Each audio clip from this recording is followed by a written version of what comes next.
महर्षि दयानंद जी महाराज के योग बल का प्रसंग है।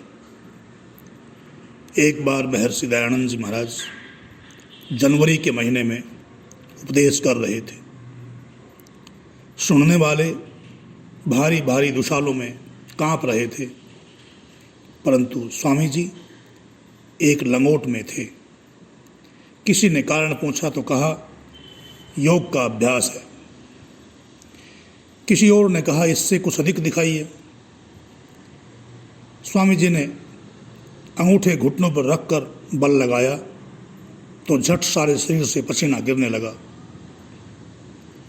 ये देखकर सब चकित हो गए कि इतनी ठंड में इतना पसीना। एक दिन गंगा के किनारे चांदनी छिटकी हुई थी। जनवरी के महीने की ठंडी हवा शरीर को छेदती हुई निकली जा रही थी। लोग भारी भारी दुशालों में भी ठंड के मारे कांप रहे थे। इतने में बदायूं के कलेक्टर महोदय एक पादरी को साथ लेकर गंगा तट पर आ निकले। देखा तो ठंडी रेत पर एक योगी आसन लगाए ध्यान में मस्त बैठे हैं। पास गए तो योगी महाराज की आंखें खुल गई।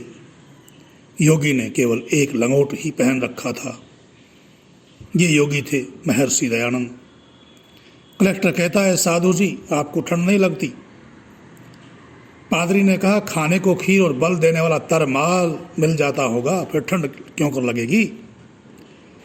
महर्षि दयानंद मुस्कुराकर कहते हैं बाबा अंडे मांस आदि गर्म वस्तुएं तो तुम खाते हो, हम रूखी चपाती खाने वाले क्या माल उड़ाएंगे?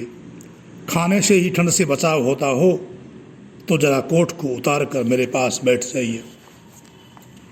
कलेक्टर पादरी को चुप कराते हुए कहता है फिर क्या बात है महाराज?